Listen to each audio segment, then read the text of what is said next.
What do you think Xavier Simpson gave Michigan down the stretch there? Just his ability to break down the defense. We did a pretty good job in the first half. We were forcing some turnovers, we had active hands, and when we were keeping them out of the paint, we were having a lot of success. When they were getting to the paint, they were having obviously a lot of success. But both teams were doing it that way. Obviously, we were doing it differently with more, post reads, and they were doing it differently with more drives. But just a good leader, tough, kind of embraces the moment. The guy that's been in a lot of games, been in a lot of tight games, big games, and made some huge plays for him. You had said you want to see more fight out of your team. Can you kind of assess that tonight, what you saw? Yeah, I thought our guys played harder. We just our decision making in the first half was so poor. Just thought we were very fortunate to only be down 4 points at halftime. I thought that was a very lucky thing for us that we were able to force them into some turnovers and some bad plays. We had 11 turnovers, but I thought we executed better in the second half. Thought we competed better, especially without having harms and getting injured in that first half. And I thought they laid it on the line and played much better. We rebounded the ball obviously much better than we did against Illinois tonight. Yeah, so Travion Williams with a huge game. I guess what did you see out of him? What was your message to him that really allowed him to be so successful? Well, they play people one-on-one in the post. He's a good low post player, so we just try to get him the basketball. Sometimes it gets a little cramped when you play two big guys together. It's a little bit harder. So when Matt went out, we just wanted to focus on going to Teskey and trying to score, and trying to get to the free throw line, layups, post moves. And then if they did help, try to get some kick out threes. So I like his matchup against people that are going to stay one-on-one. I think especially when he can get to his left shoulder, he's pretty effective. Obviously, he threw a couple in that. We were pretty fortunate for those baskets, but for the most part, I thought he did some really good things. And then obviously rebounding. Anytime you can get 20 rebounds in a Big Ten game, that's pretty impressive. Now, what's your understanding of the injury to Harms and the extent of it? He said something with his hip, like a hip flexor, something like that. He just kind of felt it. He got hit, and he tried to keep playing. He said, he couldn't go. He couldn't lift his leg up. But I didn't say. I didn't talk to our trainer or anything after the game. That's just what he told me at halftime. Just to go back to Travion, obviously you had to sit down and talk with him at the end of the Illinois game. Just how much maturity did you see out of him tonight? Not only playing 43 minutes with 2 fouls, not turning the ball over, doing those things while he was scoring, just playing smarter. Right. Well, anytime you have a guy who's talented, you expect a lot more from him. And all the guys that we've had, especially our big guys, sometimes it's not your ability, it's your understanding when you get the basketball, what's going on. Travion's a very good passer, but you have that expectation of having the ball in your hands and being able to make decisions. Big guys always want the ball, but sometimes they're not great, decision makers. But I thought he did some really good things. Just trying to get him to play at a high level all the time. That's your expectations. It's your expectations as a coach. It's your expectations as a player. It's what people think about you. Whatever you've done the best in your career, that's what they expect from you. And that's what you should expect for yourself. So sometimes guys that are young, they don't understand that. You got to show up every single day, not just games. You got to show up every single day in practice, and kind of learn to be a pro. Guys that can learn to be a pro and be a professional, and come early, stay late, help your teammates out, do little things. Just lay it on the line every night. So, but no, he's a good player. He's young. He's young for his class. He's just a sophomore.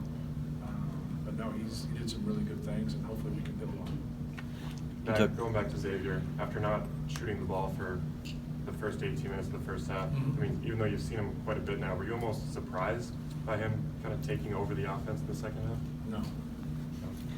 Is that something he's a good player. You got to take into play. Somebody plays 2 seasons of 18 Big Ten games, and they play 2 seasons of 20 games. Obviously, he hasn't finished this year. You watch him and you recruit him. So I went and watched Xavier Simpson play as a junior in high school. Obviously we didn't get him, but the guy we got was pretty good. And so he's just a winner. He won in high school. He's won here. And that's just who he is. Guys that are winners, guys like Mike Conley that came through the Big Ten, if they score 4 or 6 points, it's no big deal. They have to score 24, then so be it. That's what winning's about. And he's the type of guy as a leader. He can defend, he can pass. He can will his team to victory. He had to make those plays. They were missing a lot of threes. We just tried to stay in there, and it opened up a couple times for him, and he took advantage of it. Can you assess how Harm's absence affected you on the defensive end? Yeah, it's, Matt is probably the best we've had at Purdue in terms of getting up in ball screen defense and then changing shots or blocking shots. As you saw today, Brandon Johns just got by him and drove right away. Matt stayed in the play and got that block early in the game. He does that a lot. And to be able to have kind of those fresh bodies, even if we don't play them together, having those fresh bodies to go in and out against Teskey. And but it's just, it's one of those things where that next guy's got to be up.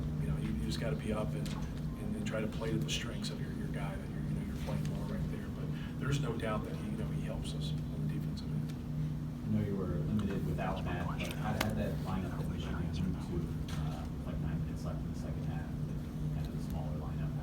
How was that? Just putting DeJulius out there. He's good off the bounce. I think that probably gave us the most trouble. He was getting in there along with Xavier and breaking us down. And then they were they're trying to isolate Teskey as much as possible, especially when he's not in the ball screen D. And we had some breakdowns. One time we stayed with it and we don't box Teskey out, and a couple times we let Teskey get an angle at the rim. And you got to make him earn it. So when he makes long jump shots and you're keeping him in the paint, you kind of live with it. You're not going to go to the free throw line shooting jump shots. So when you're on the road, you got to live with something against a talented team. But we just try to do the same things. And when they got out of their offense, they got a couple middle drives on us there in a row. They broke us down and made some plays. And sometimes their best offense was after their initial ball screen stuff didn't work. And those guys are just good off the bounce and make good decisions and score the ball. Questions of Juwan Howard, big time. Oh, he's a good basketball guy. He's been around basketball his whole life. Obviously coming from Chicago and then playing here, and playing in the NBA for 18 years. And the people he's been around with the Miami Heat, they got one of the best organizations in the NBA. Being around Pat Riley and Eric Spoelstra, and so he's worked hard. Good for him. If I didn't play basketball at Purdue, I wouldn't be sitting here. If he didn't play basketball at Michigan, he wouldn't be coming up here after me. You got to work hard and you got to be in the right spot at the right time. And I got the job at Southern Illinois because we worked hard and we won, and I was in the right spot at the right time. And then Purdue came open a year later, and I was fortunate. I was very fortunate. But there's a lot of guys out there that can coach that don't get the opportunities that we've got. So you got to be grateful for it, and make the most of it. It's hard. It's hard when you got 14 teams. You got 14 presidents, 14 athletic directors, and 14 board of trustees that think we all should go to the NCAA tournament. We all should win the league. And it just doesn't work that way. It gets real competitive, and you got to make the most of it. Michigan's a great school. It's a great academics, and he understands that. And I think he'll do great. Just the lift that Isaiah gave you there at the start of the second half to get you going the game. I thought he was fabulous. I thought he gave us that punch that we needed at that time. Knocked down some shots, made some plays, got in there, got fouled, and we need some people that can score the basketball in our backcourt. We need some guys that can knock down shots, can make plays for other people. And you see us as the game progresses. You see us get bogged down in certain situations. Like we need a playmaker to get into that defense and make a play for a teammate and make a play for himself. And he made some of those. Hopefully he can grow into that type of a player that you can count on every single night. But for a freshman, coming off the bench and making those plays, I thought it was pretty impressive.